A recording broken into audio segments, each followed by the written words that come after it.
Hi guys, welcome back to another episode of the Move Me Back series. Today I have with me, hold on a second, Makedah. Have I said it properly now? Perfectly. Yeah. Okay, because I was saying Makedah and she was like, it's Makedah, so I'm saying it properly now. Yeah. Great. Okay, so thank you for joining me today. You're welcome. You're welcome. Wow. So tell me, so you're in Ghana. So first of all, just to give you guys a bit of backstory. So I met your sister first. You did? I met your sister at Jerk Soul. Right? And then she was telling me all about you, and I was like, oh my gosh, I have to interview you. And so that's how we're meeting today for the first time, right? Yes. Okay, so you are originally from where? So originally from the UK, and my background is Jamaica. Jamaica? Yeah. Wow, okay, so you're in Ghana? I am in Ghana. And you're living here? I am living here at the moment, yeah. Okay, so why not Jamaica? Ooh, that's a good question. Okay, so I do love Jamaica. Jamaica is a beautiful island. But why I'm not in Jamaica is because I feel that, and I feel a lot of Jamaicans feel the same way, is the crime. And I don't want to put that stigma out there that it's just criminals. You're not the first person that said this to me. Yeah. So I don't want to give it a bad rep because it's still a beautiful island. I still encourage people to go and visit. But I don't have that same sense of safety when I'm in Jamaica. I wouldn't roam out on my own like I'm out here today with you on my own. In Jamaica, I'm relying heavily on my dad who lives in Jamaica at the moment. Right. So that's mainly the reason, is the safety and the comfortability and being able to move around. Yeah. So how are you finding Ghana?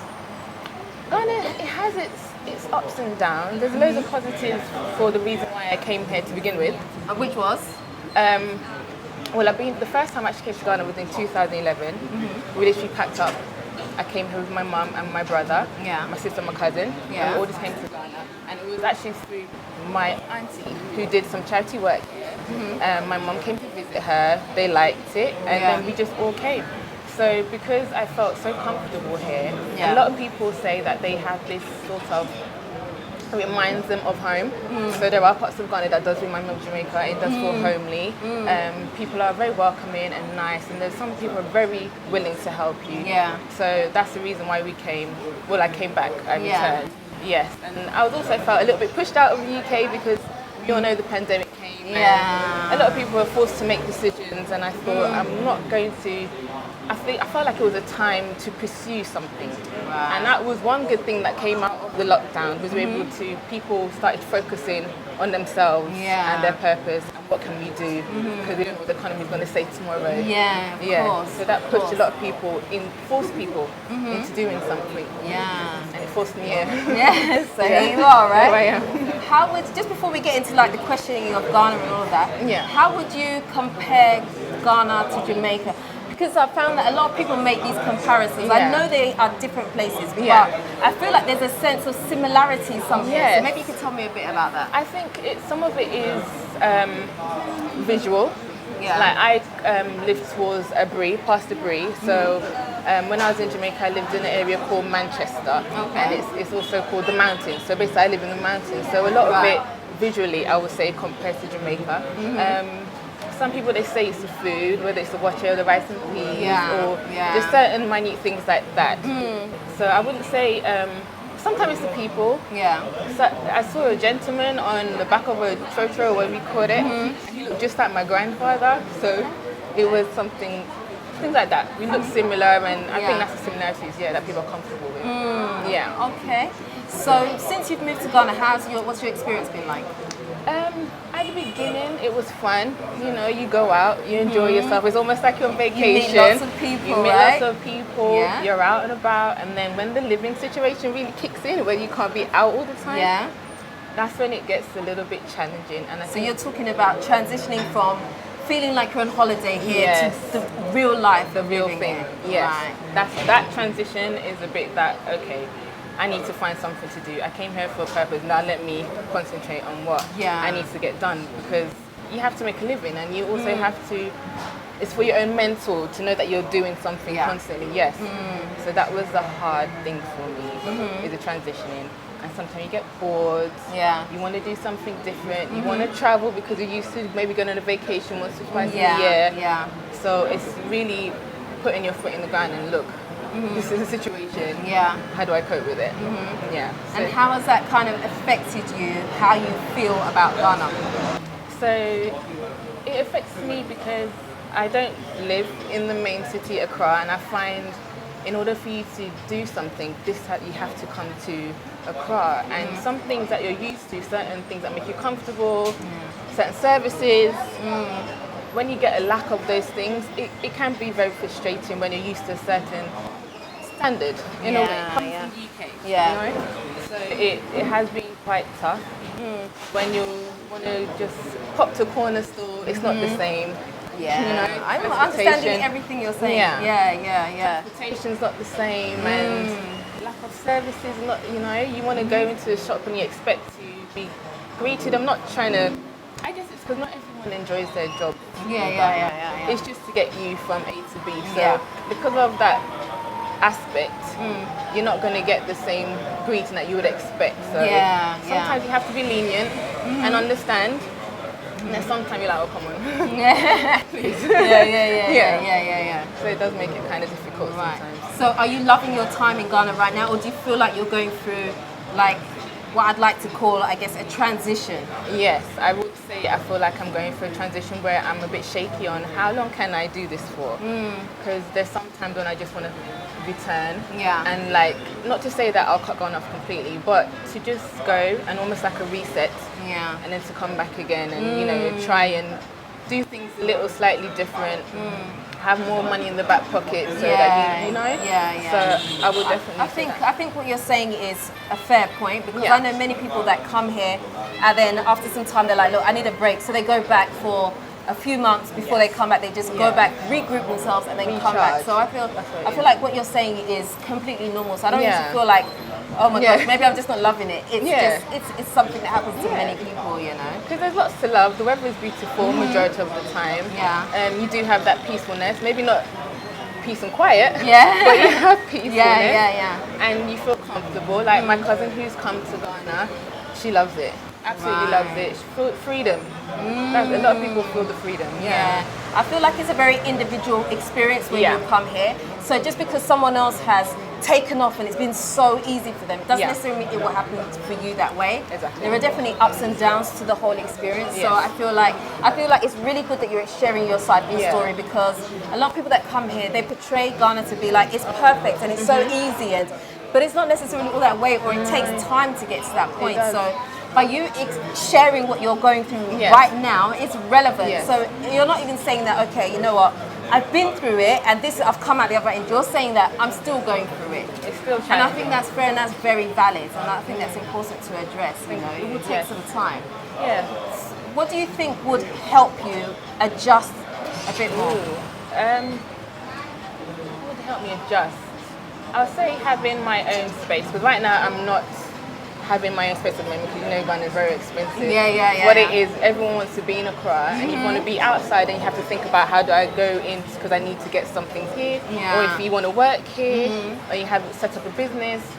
So for me, it will definitely be having to take off my business will help me to grow and help me to stay busy and motivated. Give you something to do. Give me something to constantly do. So what's your business? What do you do? So at the moment, I've started the online directory. It is tailored towards the diasporan community, because we do know there is a lack of service here sometimes, and skill set. So it's called Be About Your Business in short, BABE. Acronym, BABE. Be About Your Business. I like that. Nice. And it's literally what it says in the tin. Is like just be about your business. Love it, nurture it, care for it. And I feel like that is what is lacking. So I've put the website together to help like diasporans patronize each other. It's not to exclude Ghanaian people who live in Ghana completely, because there are some very professional people here. The gentleman who did my website from Bliss Web Concept, he did an amazing job on my website, very professional, and I just love how easy it is to navigate. So that's what I want to introduce to Ghana, is just a nice directory where it's simple, easy, everyone can see what is available in Ghana, and I just want to encourage a lot of people to sign up. There is free sign up at the moment. And just to be aware of what is going on in the community. Wow, that's amazing. Stick with it, because I think directories here are really important, because sometimes you don't know where to go for things, you don't know who to meet, you don't know, you know, so something like that is brilliant. So, so I'd encourage you guys to check it out. It's up and running, right? It's up and running already. Amazing. Good. So tell me the parts of Ghana, I know you've touched on it already, but tell me the parts of Ghana that you really, really enjoy. And if you were to go back to the UK, you would miss. You know for a fact, I'm going to miss this. Ooh. Oh, that's a good question. Yeah. That's really hard to think of. Okay, so I've enjoyed going to the beaches. It's always nice to go to the beach. If you're in London, you know that going to the beaches, you have to go to Southend, Bournemouth, whatever, and the weather might not always be there to make that experience enjoyable. Yeah. So I definitely miss the beaches, the environment that's on the beaches, the nature as well, because I can be outside, it's hot, the weather supports you. So I'll definitely say if I went to the UK, I'll be missing a lot of the weather and that kind of life. Okay, so would you say overall though you've enjoyed your journey here so far? Overall, I would say it's been a very good journey. It's an eye-opener. I've enjoyed lots of different aspects, from being in the city to being in towards the eastern region and going further out, because I feel like Ghana has so much potential, and I feel like that's why a lot of people come here, because they can see it straight away. They can name everything that's missing, and that's why a lot of businesses come here. And I feel like if Ghanaian people here, you don't always have to do the same thing. And I think that they dislike change. And because even Jerk Soul, being a Caribbean restaurant, it's like, okay, but where's the Ghanaian food? And it's just like, it's a different type. It's a different type. Exactly. It's different. So it's like, it's okay for changes. The changes are not bad, and the changes I feel like it's gonna come regardless. So not to discourage people who are native to this country, but I think the change will be beneficial to everyone. So I'm just hoping that there is a vision for Ghana. It's already started, and I feel it will just get better and better and grow and grow. I don't know if Ghana's completely ready for, say, a whole mass movement of people from the UK, America, the Caribbean. But as people like trickle in, I feel there's going to be so much that this country can do for everyone. So on a scale of 1 to 10, how you feel at this moment? Because I know feelings change, right? They do. How confident are you that you will be here in the next year? Can you see yourself still being here? Because I know you feel a bit shaky at the moment. I am on shaking ground. So on a scale of 1 to 10, so 1 being, okay, I'm staying, 10 being, I'm going. Okay, can I put myself like a 7? Okay. I put myself at a 7 because I really do need a recharge. And I do miss my family and my friends. And the transition has been hard because I've missed weddings, births. You know, your friends, their family, they're moving on without you. Even though I'm making my own progress. I hear you on that. You're still missing out on something. So it's just nice to have like a little catch up. See everyone that you've missed. I don't have to be there, live there again in the UK. I don't see that being a possibility for me. I don't think I can do another winter. So I'll definitely be there for a while, catch up, enjoy, maybe do some traveling of my own outside, and then come to Ghana fresh, ready for my business to take off and just be focused on that. So Wow. So if someone was thinking about moving to Ghana right now, what piece of advice would you give them? I'll say for them to definitely come here and do a trial, because Ghana's not so easy just to jump in and integrate. Now I understand people who come on vacation here, you get a whole different experience. It's something so different. It is. But it is very different. It is very different, because I remember, was it Ari Lennox, she came here, the artist, she came here, she loved it, she wants to move. And that's because she's on vacation. You don't really have to think about so much. When you're in a hotel, you're in an apartment, it's all done for you. It's all done for you. When it comes to now doing living, it's a whole different experience. Of course it is. If you're building something, you have to rely on carpenters, plumbers, electricians. That's when everything's a whole different ballgame. Absolute nightmare. So I have to be real with them, let them know, come here, do the nice glamorous part, and then maybe do a bit where you are renting and you're living like you would do in the UK or back home, wherever you are from. And then make a decision where if it's somewhere that you want to take Ghana in doses, and then build yourself up. Absolutely. I think that's really great advice, because as I've said many times, just jumping into Ghana can be, it's like jumping into a bathtub of ice blocks, right? It's just a shot, it's the initial shot, and you've got to give yourself time to warm up to the fact, okay, let my body like kind of adjust. So you need that time period. And I think a lot of people, after having experienced holiday here, feel like they're going to have the same experience when they come and live, and it's not necessarily so. And so that's why I feel like your story is really important. That's the reason I wanted to speak to you today, because to give a bit more of a balanced view of what it's really like, because we've had our trials and tribulations here, and I've had times when I'm like, oh gosh, I'm almost like I want to go back, or this would be a great time for us to say, right, we're going back. Yes. But you know, you have a choice to make, and I feel like if you know the reason behind why you're here and what you want to do, it will help you push 100%. Because it's not easy to live anywhere. Nowhere I mean, there are days when I was in the UK and I was like, I need to get out of here. Look, 100%. you know, 100%. That was me as well. Yeah. Like, there's certain times when you're doing life, I would say, when you're on the train, you get off the train, you go to work, and you repeat every day, and then it's just like, oh, I can't do that. I'm not about. I can't do that life. Like, for me. 9 to 5 is not for me. And I think Ghana is beautiful if you're an entrepreneur, because the possibilities, right? Endless. Completely. Endless. Yeah. I remember going to a networking event, and a gentleman was speaking about finding your passion and making your living off of your passion. And I feel like Ghana is that place where you can do so. Yeah. And being I'll say a black community as well, I feel that's why a lot of diasporans who are from different backgrounds come to Ghana, because you also know that you have more of an upper hand than trying to start a business in the UK, you know, and you have more of a support system. Exactly. And it's different. Exactly. Yeah. It's almost like you've seen the model for certain things, and you just come and recreate it here. You may need to do a few tweaks here and there, but you can do the same thing here, and no one's done it, so your competition is really low. That's the thing. So like for me, I would definitely encourage people to start businesses here, especially being on the younger demographic. I would definitely encourage those to start businesses here. And if you don't want to reside here, something that could grow over time and stuff like that. So you have something for your children when you do decide to have children. Yeah. Because even I feel like Ghana lacks a lot of things for families. Oh yeah, absolutely. Yes. Absolutely. So it does make it hard when you want to tell families, oh, come here. But like, what are you going to do for the children? What's the family activity? So you've just given someone business ideas. Come and provide services for children, families, so that they can feel very comfortable and have something to do. And reasonably priced. You're not going to make your turnover within the first few days. Yeah, so I feel like that's another thing, is people are trying to make their turnover quick. So the prices are high, and I'm thinking, but for families of 4, you're definitely going to push them out the way, and you're going to push native Ghanaians from that market as well. So just be mindful of certain things when you're creating businesses. Wow. Yeah. You have a lot to say. That's really good.